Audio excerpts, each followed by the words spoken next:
కానీ home loan అప్పుడు చాలా జాగ్రత్తగా మీకు డిమాండ్ నోటీస్ వస్తదండి. సెక్షన్ హ్మ్. 13(2) అని ఒక డిమాండ్ నోటీస్ వస్తది. సో, అన్నీ ఇప్పుడు ప్రతి కోర్టు చెప్పేది ఏంటి అంటే, మీకు నోటీస్ వచ్చినప్పుడు మీరు తొందరగా రియాక్ట్ అవ్వండి. సుప్రీం కోర్ట్ కూడా పలు సందర్భాల్లో చెప్తం జరిగింది. ఓకే. మీరు ఆక్షన్ వరకెళ్ళకండి.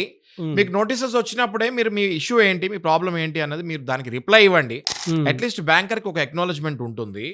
అది మీరు కోర్ట్‌లో కూడా రేపు సబ్మిట్ చేసుకోవచ్చు మేము రిప్లై ఇచ్చామనేసి. మీరు 13(2)కి ఫస్ట్ డిమాండ్ నోటీస్‌కి రిప్లై ఇయ్యరు. 13(4) ఇవన్నీ సెక్షన్ నంబర్స్‌లేండి. అదే. 13(4) అదే. ఏమంటది? మీరు ఫస్ట్ నోటీస్‌కి రిప్లై ఇయ్యలేదు.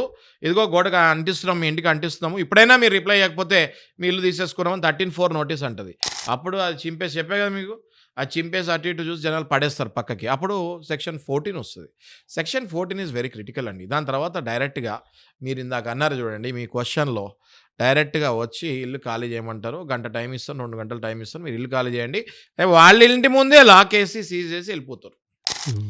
అంత దారుణమైన పరిస్థితి మీరు తెచ్చుకోకూడదు అంటే, మీకు ఫస్ట్ డిమాండ్ నోటీస్ నా సజెషన్ ఫస్ట్ డిమాండ్ నోటీస్ 13(2) వచ్చినప్పుడు ఒక మంచి డీఆర్‌టీ అంటే debt recovery tribunal. Tribunal. Okay. ఈ ట్రిబ్యునల్ అడ్వొకేట్ సెపరేట్‌గా ఉంటారండి. ఓకే. డీఆర్‌టీ అడ్వొకేట్ సెపరేట్‌గా ఉంటారు.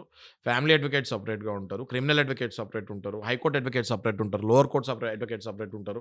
కొన్ని లా ఫర్మ్స్ ఉంటాయి. అవన్నీ కేసెస్ చేస్తారు మాలాగా. ఓకే. సో, నేనేమంటున్నాను, వెంటనే ఇలాంటి డీఆర్‌టీ అడ్వొకేట్‌ని అప్రోచ్ అయ్యి, మీరు ఆ డిమాండ్ నోటీస్‌కి రిప్లై పెట్టండి. రిప్లై పెట్టిన తర్వాత కొన్నాళ్ళకి మీరు కోర్ట్‌కెళ్ళి, మాకు కొంచెం టైం పడతది కడతానికి. దయచేసి ప్రొసీడింగ్ స్టే చేయండి. ఈ బ్యాంకోళ్ళు ఏదో ఫాస్ట్‌గా ఎళ్తున్నారో ప్రొసీడింగ్ దాన్ని ఆపండి అని ఒక స్టే ఆర్డర్ తీసుకొనొచ్చి అది బ్యాంక్ వాడికిస్తే వాడు ఆగుతాడు.